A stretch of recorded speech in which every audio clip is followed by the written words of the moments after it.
Hello students, P block की chemical properties का discussion करते हैं। हमारे लिए बहुत दिक्कत वाली बात है, लेकिन मैं वही आपको बोलूंगा कि अगेन आपको एक आदत डालनी पड़ेगी पैटर्न पहचानने की और ये सोचने की कि दिमाग ज्यादा क्या याद रखता है। आपको समझ आ गया? दिमाग ज्यादातर दो चीजें बहुत याद रखता है, एक पैटर्न, दूसरा नंबर। इसीलिए आप जब केमिकल प्रॉपर्टीज का डिस्कशन करेंगे तो नंबर और पैटर्न पे ही फोकस करेंगे। और यहां मैं आपको बता दूं, ये सीरीज टोटली आपको एक ओवरव्यू और रिवीजन देने के लिए है इनऑर्गेनिक की। इसमें हम बहुत डिटेल्ड और डेप्थ डिस्कशन नहीं कर रहे। तो अगर आपको डिटेल्ड और डेप्थ डिस्कशन चाहिए तो लास्ट 2 या 3 इयर्स जिस भी टीचर को आपने फॉलो किया है, आप उसी का ही लेक्चर कंसेप्चुअली देखें। और यहाँ एक इंपॉर्टेंट बात मैं आपसे कहना चाहूंगा कि पैटर्न एंड नंबर अगर दिमाग में रखोगे तो चीजें सिंप्लीफाई होती जाएगी। जैसे आप मेरा हाइड्रोजन देखा होगा, एस ब्लॉक देखा होगा, धीरे धीरे आपका एक माइंड मेकअप बन गया होगा कि how to study in organic chemistry, क्योंकि सबसे ज्यादा मिक्सिंग क्या पूछा था, क्या आंसर है, इसी में आता है। तो इसको अच्छे से सेपरेट करने का तरीका क्या है हमारे लिए? यू कैन से नंबर्स एंड पैटर्न्स। जैसे अब केमिकल रिएक्टिविटी की अगर हम बात करें, और एनसीईआरटी अगर आप सभी ने, ये मैं अज्यूम कर रहा हूं कि एक बार रीड की होगी, और अगर जिन बच्चों ने रीड नहीं की अभी वीडियो पॉज करो और एनसीईआरटी के लेके पेन और पेपर लेके साथ बैठो और देखो कि ग्रुप 13 की प्रॉपर्टीज क्या क्या मेंशन है। फिर उसके बाद 14 की चेक करिए, 15, 16, 17 की चेक करिए, 18 को अलग रख देते हैं, काफी छोटा सा है और इजिली हो जाता है। ठीक है, तो आपने जब सब ये देख लिया होगा तो आपने देखा होगा ओवरऑल 6 प्रॉपर्टीज हैं जो क्या कर रहे हैं, पी ब्लॉक एलिमेंट्स शो कर रहे हैं। और इन 6 में भी वेरिएशन है कुछ प्रॉपर्टीज का, लेकिन कुछ रिएक्शंस तो ऐसी हैं जो सारे पी ब्लॉक शो करेंगे। सारे मतलब ग्रुप 13 भी, 14 भी, 15 भी, 16 भी, 17 भी सारे शो करेंगे। तो अब हम क्या करेंगे, एक लिस्ट बनाएंगे और उसको समराइज करते जाएंगे। तो अब हम याद रखते हैं पैटर्न एंड नंबर। तो हमें याद है केमिकल रिएक्टिविटी बेसिकली 6 एलिमेंट्स के साथ या कंपाउंड्स के साथ है, और उसका पैटर्न भी देखते हैं। अब एक चीज है, हमारे पास सबसे ज्यादा क्या प्रेजेंट है? हवा। हवा ही हवा है, हर जगह, हर जगह हवा है। तो क्या हुआ फिर? यू कैन से कि एयर से रिएक्शन सभी शो कर रहे हैं। तो हम आपको बोलते हैं यहां पर कि अगर नंबर पे फोकस किया जाए तो सबसे पहले आप फोकस करोगे केमिकल रिएक्टिविटी। तो आपको पता है कि 6 नंबर्स हैं टोटल। तो केमिकल रिएक्टिविटी, तो आपके दिमाग में सबसे पहले होना चाहिए कौन से एलिमेंट हैं जो सारी केमिकल रिएक्टिविटी, मतलब इसके साथ सारे ग्रुप के एलिमेंट शो करते हैं। तो याद रखिए एयर, एयर के साथ ऑल पी ब्लॉक एलिमेंट्स सारी रिएक्शन शो करते हैं। और एक बात याद रखिए, जब भी एयर बोला है, air means oxygen and nitrogen, क्योंकि एयर का main composition oxygen and nitrogen ही है। ठीक है, तो air means oxygen and nitrogen. फिर उसके बाद और किससे रिएक्ट करते हैं? Most reactive non metal is halogen. तो every compound react with halogens. तो हेलोजन्स के साथ और ऑक्सीजन के साथ सभी की रिएक्टिविटी गिवन है। जैसे ही मैंने ये बात बोली, या तो कुछ बच्चों के दिमाग में अभी बात आ जाएगी, या कुछ बच्चों के दिमाग में दब आएगी जब वो एनसीईआरटी पढ़ेंगे, थोड़ा सोचेंगे। जैसे पहला डाउट आएगा मन में, ऑक्सीजन से रिएक्टिविटी, क्या ऑक्सीजन भी शो करेगा? Yes, oxygen can react with oxygen to form ozone. फिर आता है क्या हेलोजन्स की रिएक्टिविटी हेलोजन के साथ। हम तो ये सोच के बैठे थे कि ग्रुप 17 हेलोजन के साथ नहीं आएगा और ग्रुप 16 ऑक्सीजन के साथ नहीं आएगा, बट सर कह रहे हैं सारे शो कर रहे हैं। यस, इंटर हेलोजन कंपाउंड्स भी होते हैं and they are very very important for Mains as well as your NEET exam. Okay, तो मैं आपको फिर एक बार रिमाइंड करवा दूं, अगर आपने एनसीईआरटी एक बार रीड कर रखी है या आप केमिकल बॉन्डिंग से कंसेप्चुअली स्ट्रांग है, तो this lecture is definitely for you, क्योंकि इसमें हम वन लाइनर वर्ड्स का ज्यादा यूज करेंगे, वन लाइन में कॉन्सेप्ट को समझने की कोशिश करेंगे। But if you want detail discussion, तो आपने जिस भी रेगुलर टीचर को 2 या 3 इयर्स फॉलो किया है, उसी का डिटेल लेक्चर देखिए। ओके, तो अब देखिए हमें समझ आया एयर और हेलोजन्स मेनली इससे सभी की प्रॉपर्टी है। तो आपको ये भी समझ आया, आप मुझसे पूछते हो सर पी ब्लॉक में बताइए, इनऑर्गेनिक में बताइए क्या इंपॉर्टेंट है, तो समझ आया। सबसे ज्यादा प्रीवियस ईयर में क्वेश्चंस हेलोजन और ऑक्सीजन पे बेस्ड है। ओके, नाउ अब आगे और रिएक्टिविटी को ले चलें, तो इसके बाद आता है यू कैन से रिएक्टिविटी विद वाटर।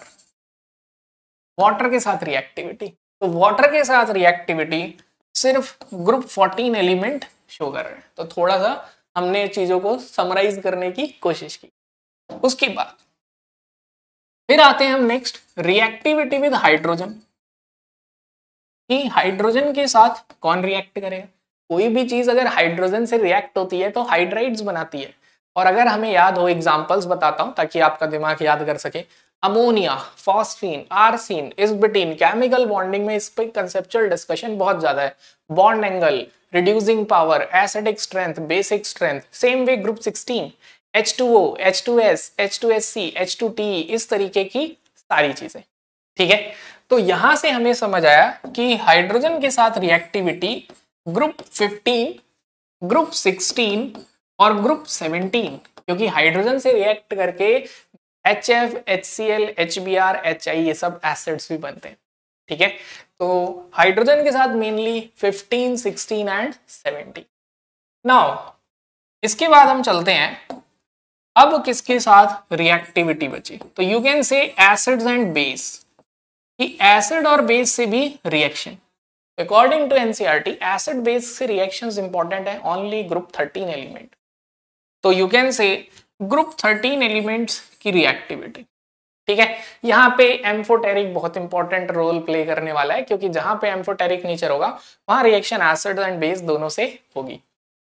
तो ऑब्वियसली एसिड्स हो गए, हाइड्रोजन हो गया, वाटर हो गया, एयर हो गया, हेलोजन हो गया, अब क्या बचा, मेटल। तो next is reactivity with metal. तो मेटल्स के साथ अगर हम एग्जांपल्स याद रखें तो ग्रुप 15 के मेटल्स बनते हैं, मेटल से रिएक्शन होती है। कैल्शियम नाइट्राइड, मैग्नीशियम नाइट्राइड, ठीक है, कैल्शियम फॉस्फाइड, मतलब ग्रुप 15 के एलिमेंट मेटल से रिएक्ट करते हैं। एंड उसके बाद अगर हम बात करें तो हम आते हैं किस पे, ग्रुप 17। ग्रुप 17 भी मेटल से रिएक्ट करते हैं। तो मेन प्रॉपर्टीज आप कह सकते हो क्या होगी, ग्रुप 15 एंड 17। तो जब आप इतना सेग्रीगेट कर लेते हो चीजों को तो कहीं ना कहीं दिमाग थोड़ा सा रिलैक्स हो जाता है। उसे लगता है कि अब मैंने चीजें इजीली समझ ली हैं, अब मुझे कोई प्रॉब्लम नहीं आएगी। तो अब हम अपने इस लेक्चर में सबसे पहले रिएक्शन विद एयर पढ़ेंगे, क्योंकि ये बहुत ज्यादा चीजें इन्वॉल्व कर रहा है। क्योंकि ग्रुप 13 भी एयर से रिएक्ट कर रहा है, 14 भी, 15 भी, 16 भी, 17 भी। तो so let's begin with your you can say group 13। So let's start. तो अब हम करते हैं रिएक्शन। तो सबसे पहले हमारी हेडिंग क्या है, यू कैन से माई heading is reaction with water. किसके साथ रिएक्शन, वाटर के साथ। ओके, तो अब वाटर के साथ अगर रिएक्शन है तो हम आपको बोल रहे हैं कि वाटर में है क्या, आप सोचो, ऑक्सीजन और नाइट्रोजन। मतलब अब आपको सोचने की अप्रोच कैसे बनानी है मैं आपको बताता हूं। Definitely they are going to form oxides. क्या बनाने वाले हैं, ऑक्साइड्स। तो अब आप ये सोचिए, अगर ग्रुप 13 का एलिमेंट है यानी बोरोन और एल्यूमिनियम गैलियम, तो इन सब की वैलेंसी क्या होती है, 3। जैसे एल्यूमिनियम का ऑक्साइड याद होता है Al2O3। तो हमें ये समझ आया कि ग्रुप 13 का एलिमेंट अगर ऑक्सीजन से कंबाइन होगा तो ये फॉर्म करने वाला है E2O3। क्या फॉर्म करेगा, it is going to form E2O3। और अगर ग्रुप 14 का एलिमेंट है तो मैं वही बोलूंगा, आप अपने ब्रेन में एग्जांपल्स याद रखो। जैसे कार्बन, ग्रुप 14 में कार्बन है, कार्बन ऑक्सीजन से रिएक्ट करता है तो क्या बनाता है, carbon monoxide and carbon dioxide. तो कार्बन मोनोऑक्साइड, कार्बन डाइऑक्साइड, मतलब ये एलिमेंट अगर रिएक्ट करते हैं तो मोनोऑक्साइड भी बनाते हैं एज वेल एज डाइऑक्साइड्स भी बनाते हैं। तो पहले तो आप on the basis of valency oxides को समझिए क्या क्या पॉसिबल ऑक्साइड्स हैं। फिर आप लिखेंगे ग्रुप 15। ग्रुप 15 में एलिमेंट रिएक्ट करेगा किसके साथ, ऑक्सीजन के साथ। अब आपको मैं बोलूंगा कि आप ऑक्सीजन के साथ ग्रुप 15 के ऑक्साइड याद करो। आप बोलोगे सर नाइट्रोजन तो बहुत सारे ऑक्साइड्स बनाता है, N2O, NO2, N2O4, N2O5, agree कर रहे हैं।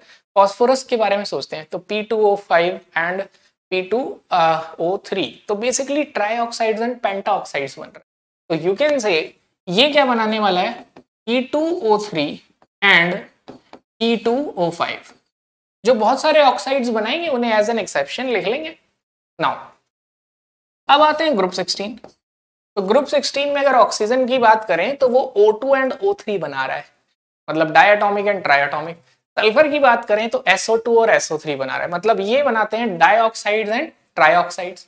तो you are going to write कि अगर ग्रुप 16 एलिमेंट ऑक्सीजन से रिएक्ट कर रहे हैं तो ये बना रहे हैं EO2 एंड EO3, मतलब डाइऑक्साइड्स एंड ट्राइऑक्साइड्स।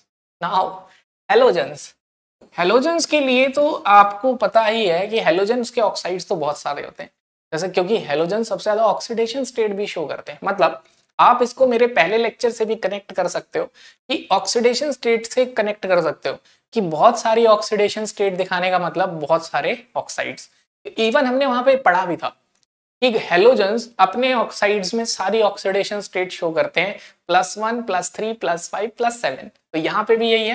क्लोरीन भी यहाँ पे सारी वैल्यूज शो करेगा। ClO2, पहले तो मैं ऐसे बता देता हूँ, जैसे HOCl ऑक्साइड्स तो नहीं है, ऑक्सो एसिड है, चलो ऑक्साइड्स पे ही आ जाते हैं। तो लेट से ClO2 जो एज अ डाइमर बनाएगा Cl2O7, ठीक है, Cl2O4, Cl2O5, तो इस टाइप के ऑक्साइड्स हैं। ठीक है, यहां पर हम ये बोलेंगे कि जब ये एलिमेंट ऑक्सीजन से रिएक्ट करेंगे तो ये सभी तरीके के क्या बनाएंगे, ऑक्साइड्स। तो you can say it can form E2O, जहां पे इसकी ऑक्सीडेशन स्टेट +1 आएगी, ठीक है, प्लस यू कैन से ये बना सकते हैं E2O5, it can also form E2O7, ठीक है, एंड यू कैन से E2O3। तो ब्रैकेट में हम लिखेंगे it can form all type of oxides. Okay, अब यहां पर हम आपसे बात बोलेंगे 17 के बारे में, तो डिस्कशन करने की जरूरत ही नहीं। तो सबसे पहले हमने ये एक माइंड मैप बनाया। जैसे ये माइंड मैप बनाया तो हमेशा मैं एक बात बोलता हूं कि amphoteric oxides are going to play a very important role. ठीक है, तो हमने याद रखा एक निमोनिक है इसके लिए वेरी कॉमन, कि क्या निमोनिक है, एम्फोटेरिक ऑक्साइड्स याद करने। मैंने एक ट्रिक सीरीज की प्लेलिस्ट भी बना रखी है, आप चाहो तो उसे भी देख सकते हो प्लेलिस्ट में जाकर, और सून मैं उसे आई बटन में भी ऐड करने की कोशिश करूंगा। बट सुन लेते हैं अभी इस बात को कि जैसे जनाबे आली ने बेकार गाया पंजाबी सॉन्ग और सब भाग गए, इस सेंटेंस में सारे वो एलिमेंट आते हैं जिनके ऑक्साइड्स क्या होते हैं, एम्फोटेरिक। अब जैसे ही मैं ये बात बोलता हूं तुरंत बच्चे बात कहते हैं सर उनके ऑक्साइड्स या डाइऑक्साइड्स या ट्राइऑक्साइड्स, तो सारे, तो चाहे ऑक्साइड्स हो या डाइऑक्साइड्स हो या ट्राइऑक्साइड्स, इन एलिमेंट के ऑक्साइड्स वेदर डाई और ट्राई वो हमेशा क्या होंगे, एम्फोटेरिक। ओके, जैसे अगर मैं एग्जांपल बोलूं, जैसे यही था जनाबे अली ने बेकार गाया पंजाबी सॉन्ग, तो पंजाबी सॉन्ग मतलब PB और SN। तो अगर टिन और लेड की बात करें तो चाहे वो SNO हो या SNO2, चाहे PBO हो या PBO2, ये दोनों एम्फोटेरिक ऑक्साइड्स हैं।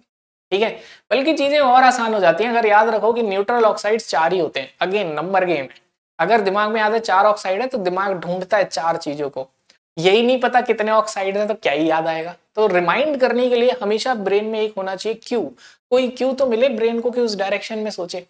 ठीक है, तो यू कैन से कि अब आपको जब ये पता चल गया 4 न्यूट्रल ऑक्साइड्स हैं, तो आपने याद किया CO कार्बन मोनोऑक्साइड, फिर आपने याद किया नाइट्रिक ऑक्साइड, फिर आपने याद किया water, water is a liquid neutral oxides.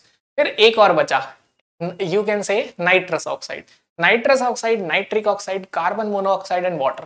तो आपके पास 4 न्यूट्रल ऑक्साइड्स हो गए, तो ये एक नंबर आपने याद कर लिया है। ठीक है, नाउ बेसिक ऑक्साइड्स के लिए ये एलिमेंट के नाम याद रखने हैं। ठीक है, तो अब देखिए, अब देखो आपको लग रहा होगा सर बता ही देते कि पूरा लिख के कि कौन सा नंबर किसको, थोड़ा सा खुद मेहनत करो। ठीक है, ये इस मेहनत से आप ही को फायदा होने वाला है, आपको याद हो जाएगा। तो बस आप सेंटेंस आपको याद रखना है कि जनाबे अली ने गाया बेकार पंजाबी सॉन्ग और सब भाग गए, और इस सेंटेंस में आपको सारे एलिमेंट आर्सेनिक, एंटीमनी, लेड और यू कैन से जर्मेनियम, गैलियम सब आपको जोड़ देने। ठीक है, नाउ अब जब ये आ गए तो अब हम क्या करते हैं, ग्रुप वाइज डिस्कशन करते हैं इनके ऑक्साइड्स के नेचर का। ठीक है, सो लेट्स मूव ऑन, चलते हैं अब। तो लेट्स स्टार्ट विद ग्रुप 13। तो ग्रुप 13 बोरोन, एल्यूमिनियम, गैलियम। तो अब आपको पता है कि हाईएस्ट मेल्टिंग पॉइंट पता है या नहीं, कि हाईएस्ट मेल्टिंग पॉइंट ग्रुप 13 में बोरोन का होता है। Why? Because of crystalline structure, क्योंकि इसका जो अरेंजमेंट लाइक BCCHCP ये क्रिस्टलाइन अरेंजमेंट होते हैं। क्रिस्टलाइन अरेंजमेंट्स क्या होते हैं? जिसमें atoms are arrange in a regular pattern. तो बोरोन का क्रिस्टलाइन अरेंजमेंट होने की वजह से highest melting point and boiling point होता है, और इसी की वजह से ये अनरिएक्टिव होता है। तो एक बड़ी इंपॉर्टेंट बात है, जब भी आप बोरोन की रिएक्शन लिखोगे तो वो बोरोन एमॉर्फस होता है। क्या होता है? एमॉर्फस। तो यू कैन से amorphous boron can react with oxygen. लेकिन अगर आपने क्रिस्टलाइन बोरोन लिखा, क्या लिखा? क्रिस्टलाइन बोरोन, तो crystalline boron is non reactive. Crystalline boron oxygen से रिएक्ट नहीं करता है। ठीक है, तो ये बात आपको समझनी है कि crystalline boron is non reactive. Okay, तो amorphous boron is going to react. ठीक है, नाउ इसके बाद आता है सिलिकॉन, ओ सॉरी, इसके बाद आ जाता है एल्यूमिनियम। एल्यूमिनियम को सुनते ही एक कहानी बनानी पड़ेगी जो आपको याद हो। तो चलो एल्यूमिनियम की कहानी बनाते हैं। तो ये कहानी अगर आपने सुनी हो ना सुनी हो मान लेना, वैसे ट्रू स्टोरी है। तो आपने देखा होगा एल्यूमिनियम के बर्तन या एल्यूमिनियम की बाल्टी खासकर, उसमें थोड़ा सा बबल्स बन जाते हैं अगर बहुत टाइम तक आप उसे यूज करो। इवन कहते भी हैं एल्यूमिनियम की बाल्टी में कपड़े भिगो के धोने के लिए नहीं रखने चाहिए। ठीक है, फिर एल्यूमिनियम के बारे में ये भी कहते हैं कि बहुत ही हल्का होता है। फिर एल्यूमिनियम को एयरक्राफ्ट में यूज करते हैं। फिर उसके बाद एल्यूमिनियम का बर्तन आप इसलिए भी यूज करते हो क्योंकि उसमें जंग नहीं लगता।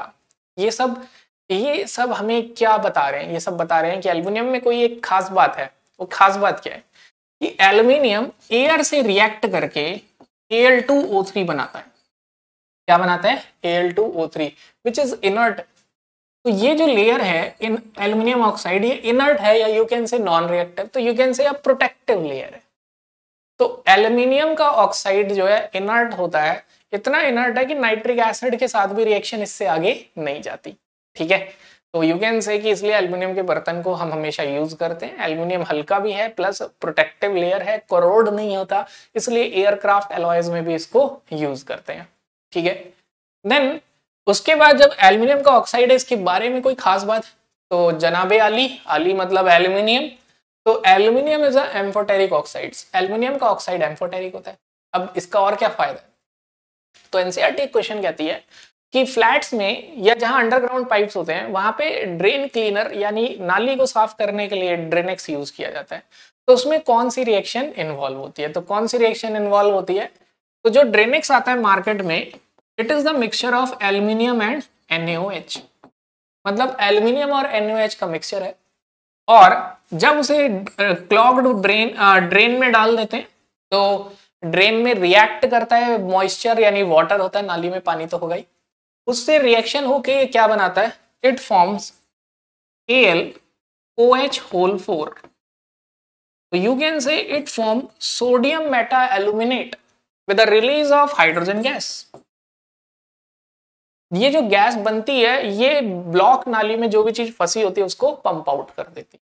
तो वो जो गैस बनेगी वो स्पेस बनाएगी और पंप आउट। तो ये भी एक एप्लीकेशन है एल्यूमिनियम का। तो एल्यूमिनियम से जुड़ी हुई सारी कहानियों को आपको ध्यान में रखना है। ठीक है, नाउ अब उसके बाद एल्यूमिनियम के बाद हम किस पे आएंगे? तो यू कैन से आफ्टर एल्यूमिनियम गैलियम पे आ जाइए। तो अगेन आपको याद है जनाबे अली ने बेकार गाया मतलब GA, गैलियम। तो गैलियम जो है, गैलियम का ऑक्साइड भी क्या होता है? एम्फोटेरिक। तो गैलियम ऑक्साइड्स भी एम्फोटेरिक है। It can react with acid as well as base. तो आप Al2O3 की रिएक्शन HCl से भी लिख सकते हैं, Al2O3 की रिएक्शन आप NaOH से भी लिख सकते हैं। तो Al2O3 की रिएक्शन हम NaOH से तो लिख चुके, HCl से रिएक्ट करके इट विल फॉर्म AlCl3। अगर वाटर बहुत ज्यादा होता है तो हाइड्रेशन एनर्जी इतनी ज्यादा होती है कि AlCl3 exist as Al3+ and 3Cl negative. तो देखो यहाँ पर एनसीईआरटी कई जगह तो AlCl3 लिख रही है और कई जगह Al3 positive and Cl negative लिख रही है। इट्स वेरी सिंपल, आप एक्वस NaCl लिखते हो बट आपको पता है पानी में Na अलग होता है और Cl अलग होता है, आयनिक कंपाउंड वाटर में अलग होता है। तो चाहे आप NaCl लिखिए, Na पॉजिटिव और Cl नेगेटिव लिखिए, एक ही बात है। बट पता इसलिए होना चाहिए कल को ऑप्शन आ जाए तो आपको पता हो कि yes AlCl3 in water can exist as Al3 plus aqueous and Cl minus aqueous. ठीक है, तो यहां पर जो इंपॉर्टेंट इंफॉर्मेशन थी ये यही थी कि जो क्रिस्टलाइन बोरोन है, समराइज कर देता हूं, crystalline boron is non reactive and aluminium का ऑक्साइड प्रोटेक्टिव लेयर है, गैलियम इज एम्फोटेरिक। उसके बाद तो आपको पता है इंडियम एंड थैलियम के ऑक्साइड्स क्या होंगे, ये कॉमन ट्रेंड रहेगा हमेशा, मेटल के ऑक्साइड्स हमेशा क्या होंगे, बेसिक, और नॉन मेटल के ऑक्साइड्स एसिडिक। तो अब हमें पता है कि after gallium indium thallium are metal and इनके ऑक्साइड्स क्या होंगे, बेसिक होंगे, और बोरोन का ऑक्साइड क्या होगा, एसिडिक। नाउ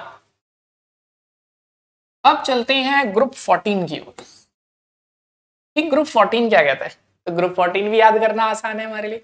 हमें पता है कि ग्रुप 14 में carbon, silicon, germanium, tin, lead.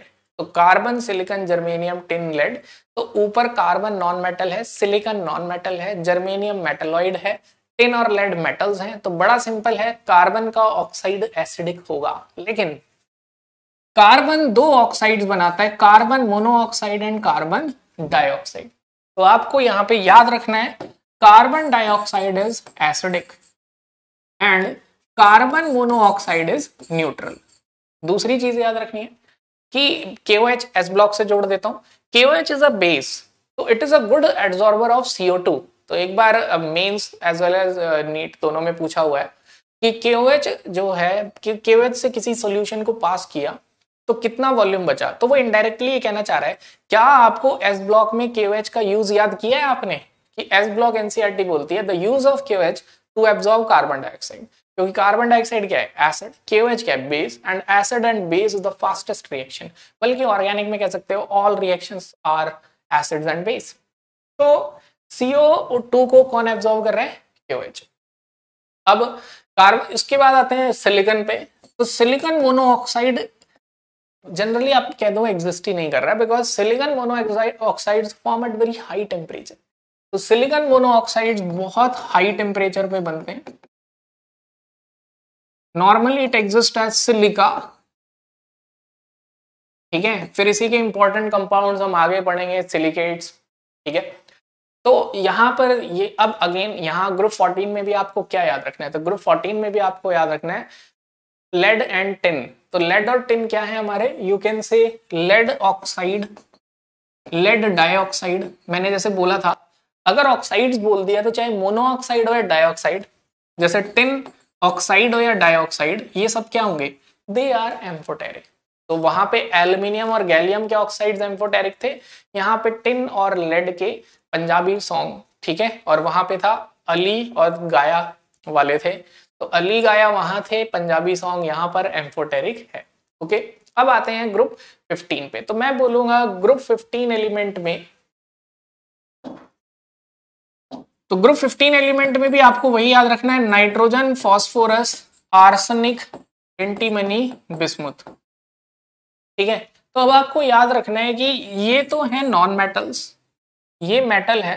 तो आर्सेनिक और एंटीमनी के जो ऑक्साइड्स हैं, मतलब आपको याद रखना है नंबर की फॉर्म में, ग्रुप 13, 14, 15 इन सभी में दो दो ऑक्साइड्स एम्फोटेरिक। तो आज सब भाग गए, तो ये रहा आर्सेनिक एंड एंटीमनी के जो ऑक्साइड्स हैं, तो यू कैन से AS2O3, Sb2O3 या AS2O5। जैसे कि आपको पता है कि डाउन द ग्रुप +5 की स्टेबिलिटी कम होगी और +3 की ज्यादा होगी। तो बट ये सारे ऑक्साइड्स क्या हैं, दे आर एम्फोटेरिक, ये एम्फोटेरिक है। ओके, तो चीजों को बार बार इसीलिए रिपीट कर रहे हैं ताकि दिमाग में सेट हो जाए। ऑब्वियसली जो इसके ऑक्साइड्स होंगे दे आर बेसिक, और ऑब्वियसली जो नाइट्रोजन और फास्फोरस के ऑक्साइड्स होंगे वो क्या होंगे, एसिडिक। ऑब्वियसली इनका प्रिपरेशन और इनके यूजेस इस पे तो हम जाएंगे, तो दीज आर केमिकल रिएक्शंस। अभी चीजों को जितना अच्छा करते चले जाएं, क्योंकि देखो अब मेरा सोचने का ये तरीका है कि इनऑर्गेनिक का जो मेन कॉन्सेप्ट है वो केमिकल बॉन्डिंग है, उसके बाद जो थोड़े बहुत कॉन्सेप्ट हो जाते हैं वो ऐसे कवर कर ले, लास्ट में केमिकल रिएक्शंस बचती हैं जिसको हम थोड़ा बहुत रिलेट करते चले जाते हैं, तो लास्ट में उसे याद करना एक रिवीजन टाइप हो जाता है। ठीक है, अब एक और बात मैं कह रहा हूं, आप जब भी टेस्ट दें और आपको लग रहा है कंसेप्चुअल एरर की वजह से कुछ हो रहा है, तो आप उस कंसेप्ट को जरूर सीखें। लेकिन सर इस टाइम पे कंसेप्ट सीखना तो टाइम वेस्ट है। अगर आपके दिमाग में ये सवाल आ रहा है तो आप बिल्कुल उसी इंसान की तरह हो जो कुल्हाड़ी से पेड़ काटने में लगा है, लेकिन उसे कुल्हाड़ी में धार लगाने का समय नहीं है। तो देखो, एक इंसान है जो लगातार कुल्हाड़ी की धार मर गई है, उससे पेड़ काट रहा है। एक इंसान है जिसने टाइम निकाला और कुल्हाड़ी में धार लगाया, फिर पेड़ काटने लगा। फिर तो आप बताइए कौन ज्यादा पेड़ काटेगा। सेम वे, अगर आप कोई कंसेप्ट भूल रहे हैं, किसी कंसेप्ट में कंफ्यूजन है, या कोई कंसेप्ट रिकॉल करने में दिक्कत आ रही है, तो it's time to sharpen your concepts. तो अपने कॉन्सेप्ट्स को शार्प करने का वक्त आ गया है, whether by revision through your notes, अगर उससे समझ आता है तो बहुत अच्छी बात है, या थ्रू लेक्चर, या आप उस पर्टिकुलर प्रिसाइजली डाउट पूछ। ओके, तो यहां पर ग्रुप 15 के बाद चलते हैं ग्रुप 16 पे। अब जैसे ही ग्रुप 16 में बात करेंगे तो ऑब्वियसली ग्रुप 16 के पहले ऑक्साइड्स कौन है, तो इसको लिखना तो मतलब कोई ऐसे बहुत इंपॉर्टेंट नहीं है। तो यू कैन से दे आर ऑक्सीजन एंड O3, और हमें पता है they form dioxides and trioxides. तो आप कह सकते हो कि यहाँ पर थोड़ा एक्सेप्शनली सोचते हैं। ऑक्सीजन इज अ गैस, ठीक है, तो ऑक्सीजन के ऑक्साइड्स और सल्फर के ऑक्साइड्स जनरली गैसेज हैं, उसके अलावा सारे क्या हैं, solids. SO2 is a gas, ozone is a gas, O2 is a gas, SO2 is a gas. So you can say all oxides are solid. सारे oxides solid हैं except sulfur. Oxygen मैं बोलता नहीं हूँ, ठीक है, क्योंकि oxygen is itself oxide. Oxygen और ओजोन गैस, बच्चा कंफ्यूज भी नहीं होने वाला इसमें कभी, ठीक है। तो आपने ये बात याद रखी। अब मुझे एक बात बताइए, यहाँ पे जो ऑक्साइड्स बन रहा है, लेट्स से SO2 और SO3। SO2 में सल्फर की ऑक्सीडेशन स्टेट +4 और SO3 में +6, मतलब ट्राइऑक्साइड में +6 और डाइऑक्साइड में यू कैन से +4। डाउन द ग्रुप +4 की स्टेबिलिटी बढ़ती है। रीजन याद आया, इनर्ट पेयर इफेक्ट। क्यों? क्योंकि शील्डिंग पुअर होने की वजह से न्यूक्लियस का अट्रैक्शन बढ़ जाता है। अब आप क्या कहोगे? अब मैं आपसे बोलूंगा कि अगर मैं आपसे बोलूं कि डाउन द ग्रुप SO2 से SO2 और सल्फर के बाद लेट्स से सेलेनियम SeO2, फिर उसके बाद टेल्यूरियम, ठीक है, तो SO2 SeO2 TO2, तो मुझे बताइए कि इसकी स्टेबिलिटी बढ़ेगी या घटेगी? तो आपको समझ आएगा कि इसकी stability down the group increase होगी, तो इट्स स्टेबिलिटी इंक्रीजेस। तो आपको समझ आया कि यस, इनकी स्टेबिलिटी इंक्रीज होगी। और ये सब लेकिन ट्राइऑक्साइड्स भी बनाते हैं। क्या बनाएंगे? दे कैन फॉर्म ट्राइऑक्साइड्स, ठीक है। अब मेरा अगला क्वेश्चन यहाँ आपसे आने वाला है, कैन यू थिंक कि रिड्यूसिंग पावर का क्या होगा? कैन यू थिंक कि what happened to their reducing power? तो जैसे ही हमने बात की रिड्यूसिंग पावर, वैसे मैं चाहता हूं कि आप खुद सोचो, स्क्रीन रोक के, उसके बाद आंसर देखो मेरा। What is the meaning of reducing power? Reducing power का मतलब है tendency to lose electron, electron को लूज करने की टेंडेंसी। तो रिड्यूसिंग पावर में ऑक्सीडेशन होता है। ऑक्सीडेशन अगर इन +4 का होगा तो किस में जाएंगे? +6। लेकिन डाउन द ग्रुप +6 की स्टेबिलिटी क्या होती है? डिक्रीज। तो क्या इनके ऑक्सीडाइज होने की टेंडेंसी बढ़ेगी या घटेगी? डेफिनेटली घटेगी। घटेगी का मतलब रिड्यूसिंग पावर विल डिक्रीज। अब अगर ऑब्जेक्टिव में आपसे कोई पूछ ले why their reducing power decreases, इसका रिड्यूसिंग पावर क्यों डिक्रीज हो रहा है, तो what should be your answer? आपका आंसर क्या होगा? तो your answer is due to inert pair effect. किसकी वजह से? इनर्ट पेयर इफेक्ट की वजह से ऐसा होगा, ठीक है। नाउ अब आते हैं ग्रुप 17 पे, क्योंकि ग्रुप 17 तो बहुत सारे ऑक्साइड्स बनाने वाला है। तो ग्रुप 17 में जब बहुत सारे ऑक्साइड्स बनेंगे तो सबसे पहले तो याद रखो ऑल ऑक्साइड्स आर एसिडिक, क्योंकि फ्लोरीन, क्लोरीन, ब्रोमीन, आयोडीन सभी क्या है? नॉन मेटल्स हैं, तो सारे क्या हो गए? एसिडिक हो गए। And they form many oxides. तो मतलब आपने दो वर्ड याद रख लिया कि they are many and acidic oxides. ये मेनी है और बहुत सारे एसिडिक ऑक्साइड्स बनाते हैं, ऐसा भी कह सकते हो। अब जैसे मैं बोल रहा हूँ क्लोरीन, तो क्लोरीन में हमने लिखा Cl2O5, Cl2O7, Cl2O3, ठीक है। तो अब या Cl2O4, ऐसे। तो यहां पर हम बोलेंगे कि क्लोरीन के जो ऑक्साइड्स हैं, तो यू कैन से Cl2O4, Cl2O5, Cl2O7, तो इस टाइप के ऑक्साइड्स हैं। तो ऑब्वियसली एनसीईआरटी में ये सब चीजें पढ़ने का तो फायदा नहीं है। तो सीधे हम आते हैं मेन पॉइंट पे जो आपको याद होना चाहिए। आपको याद होना चाहिए कि जो क्लोरीन के डाइऑक्साइड्स हैं वो रिएक्टिव एंड एक्सप्लोसिव होते हैं। तो they are reactive and explosive.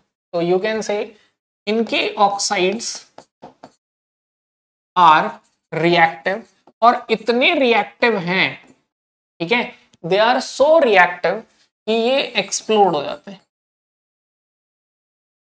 तो their oxides are, you can say, जो इनके ऑक्साइड्स हैं ये क्या है, एक्सप्लोसिव है, रिएक्टिव है। अब आते हैं आयोडीन। नहीं, यहाँ पे एक और बात समझानी है मुझे। अब यहाँ पर एक बड़ी इंपॉर्टेंट सी बात है कि ऑक्सीडाइजिंग पावर। तो fluorine is the strongest oxidising agent, chlorine, bromine, iodine.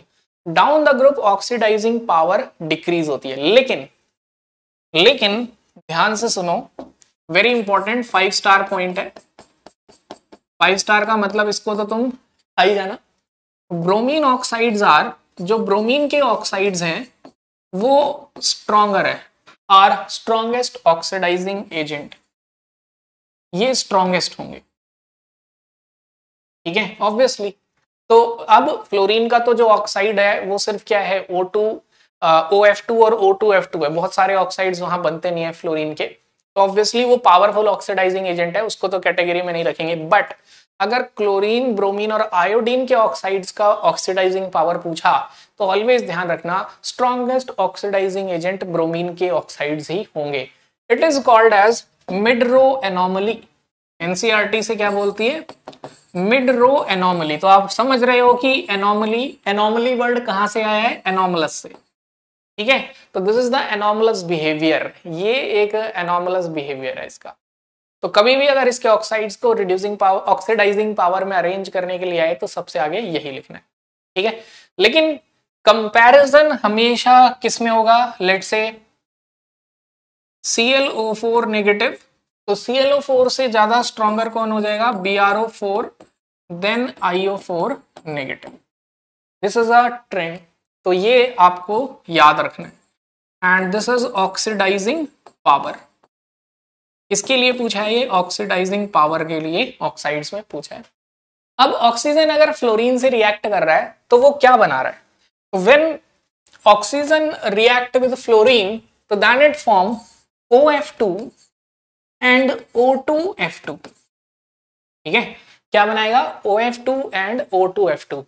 और मैं यहाँ पे एक बात ये कहना चाह रहा हूं आपसे कि ये अगर किसी बच्चे को इनऑर्गेनिक में कॉन्फिडेंस नहीं आ रहा है और वो आपका बहुत अच्छा दोस्त है तो अर्जेंटली ये वीडियो से शेयर करना, लेकिन तभी शेयर करना जब उसने एनसीईआरटी 1-2 बार पढ़ रखा, ठीक है। हाँ, क्योंकि ये अगर बच्चे को कंसेप्चुअल इशू है तो उसे बोलो आप अपने टीचर का लेक्चर देखो, बट अगर उसे रिव्यू करना है तो you can share this video, because I believe कि अगर 4 to 5 आवर्स में आप इनऑर्गेनिक रिवाइज कर सकते हैं तो उससे अच्छा कुछ नहीं है। एंड यस, आप इसे फास्ट फॉरवर्ड में ना देखें, इससे बेटर है कि 10 to 15 मिनट्स के गैप में वीडियोस देख लें। 15 मिनट देखें, लेट से थोड़ा सा इनऑर्गेनिक है, इंफॉर्मेशन है, आपका कॉन्सेंट्रेशन डेविएट हो रहा है, तो अब आप वहां पे वीडियो रोकिए, फिर कुछ टाइम बाद देखिए, बिकॉज इनऑर्गेनिक को कीप रिवाइजिंग की जरूरत है। या तो आप अपने नोट्स रेगुलर देखिए, अगर वो सही नहीं है तो आप इसे एज अ ऑडियो यूज कर सकते हैं कि सुनते रहें इंफॉर्मेशन को। तो OF2 and O2F2 obviously they are very strong oxidising agent. ये इतना स्ट्रॉन्ग ऑक्सीडाइजिंग एजेंट है O2F2, ये प्लूटोनियम को भी ऑक्सीडाइज कर देता है। एंड प्लूटोनियम को जब वो ऑक्सीडाइज करेगा तो इसका यूज क्या है, इसका ये यूज है, it is used nuclear waste में जो प्लूटोनियम है उसको सेपरेट करने के ये काम आता है। तो you can say this reaction, what is the application of this reaction, to separate plutonium from nuclear waste. तो ये भी एक एप्लीकेशन है वेरी इंपॉर्टेंट जो एनसीईआरटी में मेंशन है, ठीक है। तो ऑक्सीजन, अब प्लस इस पे एक कंसेप्चुअल क्वेश्चन भी आता है कि जो OF2 है उसे ऑक्सीजन फ्लोराइड बोला जाए या फ्लोरीन ऑक्साइड बोला जाए, बताओ क्या बोलना चाहिए। एनसीईआरटी में ने इस लाइन को स्पेशली मेंशन किया हुआ है, तो आपको भी डेफिनेटली इंपॉर्टेंस हो जाती है इस लाइन की कि this is, they are oxygen fluoride, क्योंकि हमेशा हम उसको लिखते हैं जो बहुत ज्यादा इलेक्ट्रोनेगेटिव है।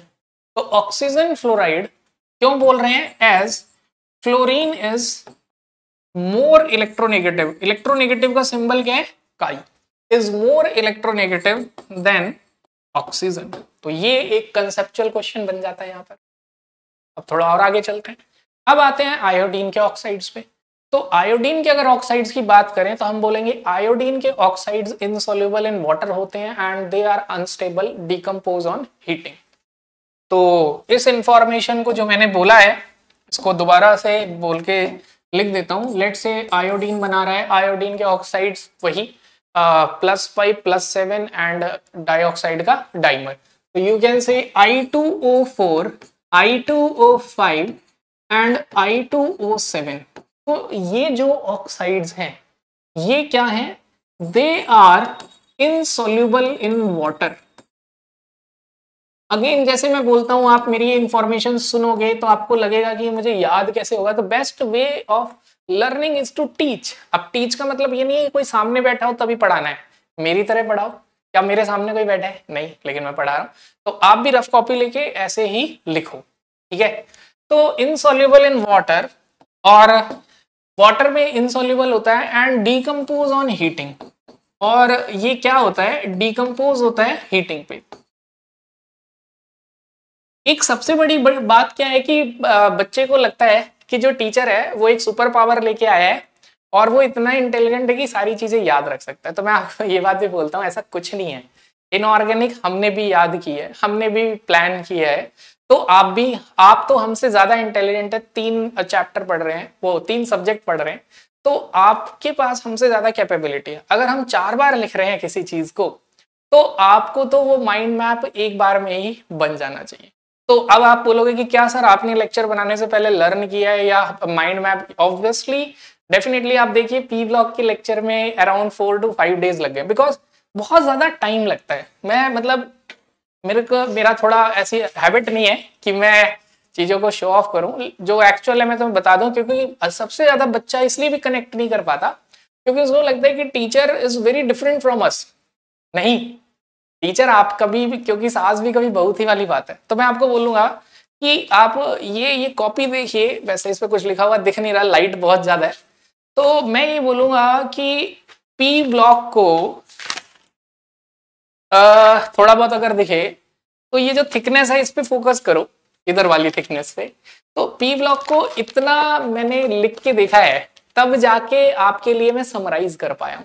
क्योंकि समराइज करना आप सभी को पता है तभी आसान होता है जब चीजें याद हों।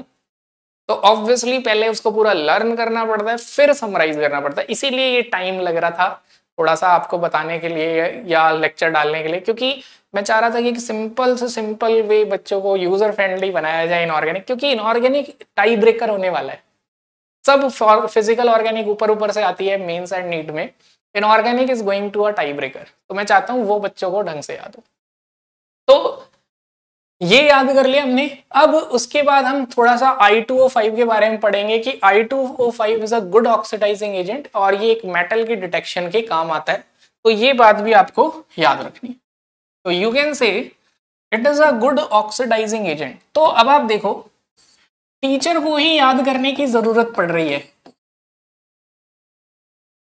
ऑब्वियसली यहां मैं तुम्हें बताना चाह रहा हूं कि इनऑर्गेनिक क्रैम करके साल भर लर्न करना किसी के बस की नहीं। बस हाँ ये है कि अगर आप पहली बार याद करते हो, let's say it takes 2 days, दूसरी बार रिवाइज करने में इट विल टेक 1 day, तीसरी बार रिवाइज करने में हाफ डे, टाइम कम होता चला जाता है। जैसे कि अगर मैं हर साल ऑर्गेनिक देख रहा हूं तो अभी मेरे लिए इनऑर्गेनिक को पूरा ढंग से कुछ समराइज करना हो तो मेरे को बहुत ज्यादा टाइम नहीं लग रहा है। लेकिन अगर यही मैं 11th-12th में होता, पहली बार करता, तो बहुत टाइम लगता। तो इट्स ऑब्वियस, समझो इस बात को। तो I2O5 is a very strong oxidizing agent and it is used in detection of CO। ठीक है, तो ये इस मेटल के डिटेक्शन के काम आता है। तो यहां पर हमने रिएक्शन विद एयर फिनिश किया। अब अगर आप इस लेक्चर के बाद खुद माइंड मैप बनाएंगे तो आपको एक बार माइंड मैप बना के फिर इसमें देखना है कुछ डेटा छूटा तो नहीं है। या एनसीईआरटी में भी देख सकते हो, लेक्चर नहीं देखने की वजह। या फिर उसके बाद दोबारा बनाओ, तीसरी बार तक आप सारी इंपॉर्टेंट इंफॉर्मेशन लिख लोगे। तो हम नेक्स्ट लेक्चर में डिस्कस करेंगे reaction with halogen. So we end our discussion here. Thank you.